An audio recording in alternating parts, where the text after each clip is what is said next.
So by now, The Legend of Zelda Link's Awakening has been released into the world, and as someone who never got around to beating the original game on Game Boy, I can't tell you how excited I was for this game.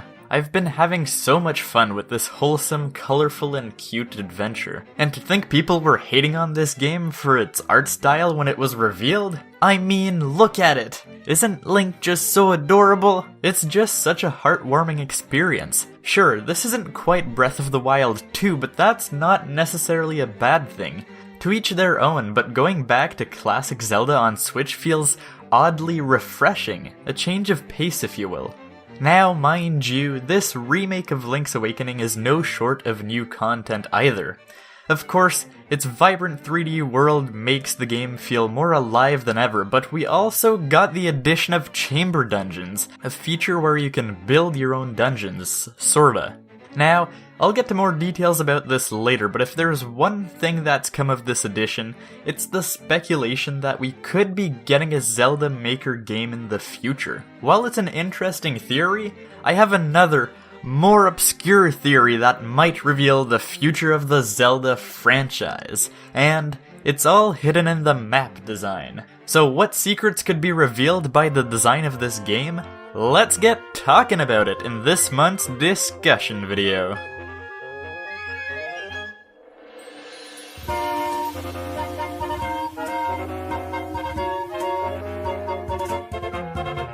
Hello everybody, my name is Skullkid, and I've been wanting to talk about this theory for a while, and now I finally get that occasion. Now, this theory has to do with the chamber dungeons and the conservation of the original tile design present in the newly remade world. And lastly, this all relates to Nintendo's plan for the future of the Zelda franchise. With these aspects in mind, I believe we can get a better idea of what Zelda games we can expect in the coming years, besides Breath of the Wild 2, that is. Now, before I get too deep in this subject, I just wanted to take the time to thank you for watching this video. More specifically, there's a big chance that this'll be the video that makes the channel hit 600 subscribers, and well, I wanted to take the time to thank all of you folks from this wonderful community for being here, for having fun with me during my live streams, and for being so supportive and kind together. Usually this is where I tell you about the channel and encourage you to subscribe, but with my busy life nowadays, I just wasn't sure I'd be able to make a dedicated video for this milestone.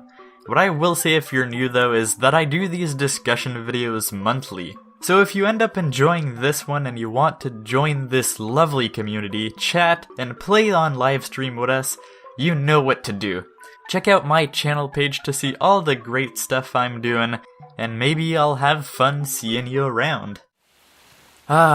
Link's Awakening. What fond memories we have together, is what I would say if I lived my childhood during the Game Boy era. One thing's for sure, even if I never quite finished Link's Awakening, it's a great game that has a special place in my heart, and shows some vital importance for the Zelda franchise. As the first Zelda game to go portable, it proved that an epic adventure and moving story was possible on a handheld system. Right from the very start, Link wakes up on a beach after being shipwrecked from a great storm while sailing at sea. The twist here is that this adventure is actually all a dream, and that's why you shouldn't question your sanity when you wake up to chain chomps, Goombas, crocodiles trying to sell you bananas, and even evil Kirby's for crying out loud. To say this game didn't leave its mark on the Zelda franchise would just be ignoring the achievements it accomplished in terms of scale and storytelling for its time. Now, even if this game was a great achievement overall, some limitations of the Game Boy were left to be desired. The biggest issue surrounding the Game Boy was that it only had 2 buttons. That means you constantly had to swap between items like your sword, shield, power bracelet, and more. You would sometimes have to pause and swap out items multiple times mid-battle with an enemy. So no need to say the remake's use of all the additional buttons nowadays is a welcome change to what could otherwise be a sometimes tedious play process. One thing that goes without saying is of course that completely revamped art style here. The game went from a monochrome Game Boy game to a beautifully stylized rendition of Link's Dream World. Come on, just look at this. This isn't even comparable. Now, mind you, there was a DX release for the Game Boy Color back in the day, which, colorized the whole adventure, but what this new toy-like diorama style does to convey the idea that this is a miniature dream adventure goes further to move the theme of the game than a couple pixels ever could. And along with the new music, oh, you're in for a treat. Now, just like how the DX version added a new dungeon, still present here by the way, this latest reimagining adds the addition of chamber dungeons, a form of dungeon creator of sorts. Essentially, as you make your way through the game's existing dungeons, you'll unlock those dungeon rooms for you to use in your creations. While you're really only reorganizing rooms to complete challenges given to you by the mysterious Dampe, many consider this to be the proof that a Zelda maker is on the way. To solidify this argument even further, many ask themselves why Nintendo would choose to keep a tile design by choice. Do we really need square flowers and bushes in 2019? Even the remake of A Link to the Past for the 3DS tried to make away with this. Why else keep tiles other than to build a Zelda Maker engine, they say? Well, my friends, I may have the solution to that.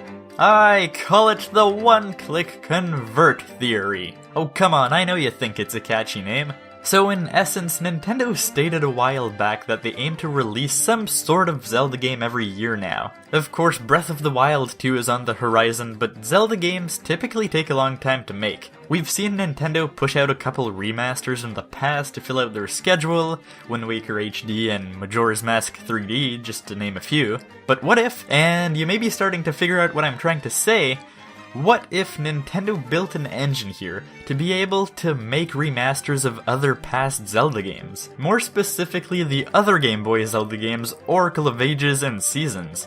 After all, as Eiji Aonuma said himself, these games are becoming harder and harder to find for new audiences. Plus, a lot of other Zelda games have already gotten the remake or remaster treatment, so these Game Boy games would be a good fit. Now, what's so special about Link's Awakening and the Oracle games is that they essentially all function the same.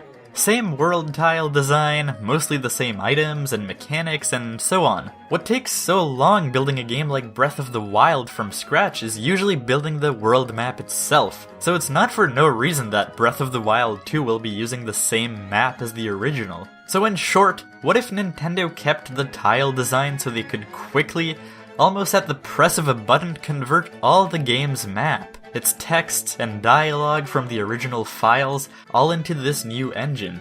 It would certainly explain why the tile design was kept. Sounds like a genius idea, right? Well, maybe not. I don't think this will ever happen. First off, other than the fact that Nintendo seems to purposefully avoid reusing material, even when every soul on this planet would agree it's a smart move that everyone could get behind, they just don't. But in this particular theoretical scenario, I think Nintendo knows they would get too many complaints that they just made a lazy port for a quick buck and therefore would just avoid doing so altogether. So what, they're just never going to use the engine again? Well, maybe not. After all, they could go the Triforce Heroes route. The Switch is the multiplayer console of choice after all. But what if Nintendo is in fact planning to do a Zelda Maker with this engine? After all, I literally just debunked my one-click convert theory. Now, I know I skimmed over this Zelda Maker idea at the beginning, but there could be some real evidence to back this up. In an interview with series producer Eiji Aonuma, he said that he was essentially open to making a Zelda Maker game based on what fans would think about the Chamber Dungeon feature. Of course, all of the groundwork seems to be hiding in plain sight in Link's Awakening. Chamber dungeons, a tiled-based system, and 2D gameplay mechanics that would be user-friendly to use in a Maker context. The problem, though, is that I think it would be too hard to make customizable dungeons that would have no way for the user to avoid causing accidental bugs, or softlock their dungeon in some way. Being able to design a functional dungeon has much more elements than in Mario Maker, where you simply get to the goalpost. Here you have keys, puzzles, and whole other layers of complexity. So by definition, I think making this kind of experience and making it stay bug-free, perfectly intuitive and easy for the user to use, while keeping it infinitely customizable will just be too hard to achieve. Plus, Zelda Maker wouldn't be as much of a pick-up-and-play, let's experiment here and there kind of game like its Mario counterpart. Building a dungeon requires a lot of planning, something that just makes it lose its widespread appeal. Another problematic aspect is the playing of said dungeons. Take a moment here and just imagine all the garbage Mario Maker levels you've played.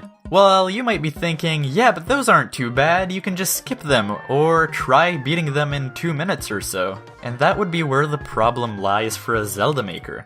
Dungeons aren't just bite-sized experiences. Therefore, the appeal of sharing a ton of levels with people kinda gets lost. And imagine you do one of these garbage levels.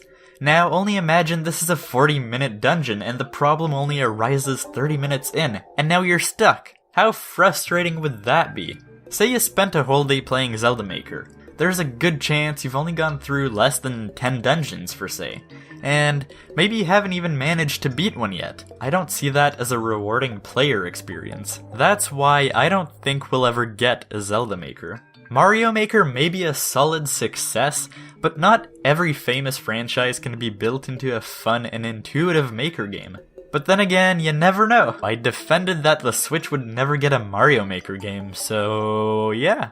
So even with all my crazy theories and my hope bashing for a potential Zelda Maker, I sure hope you enjoyed yourself here today. From all of this, I gather maybe we should just be appreciating Zelda Link's Awakening for what it is rather than what it could be. It's been fun going back to a more classic 2D Zelda in the past couple of days, and I'm excited to play more. Really, I just wanted to make this video because it's a theory that I've had for a while, but really I think I was just looking for a good excuse to talk about this gem that is the Zelda Link's Awakening remake. Anyways, let me know what you think of all this in the comments below. Do you have a groundbreaking theory on the future of Zelda? Are the tiles in Link's Awakening pointing to an upcoming Tingle and Beetle mobile puzzle game? Maybe for starters, just let me know how you've been enjoying the game so far. But with that said, thank you so much for watching this month's discussion video.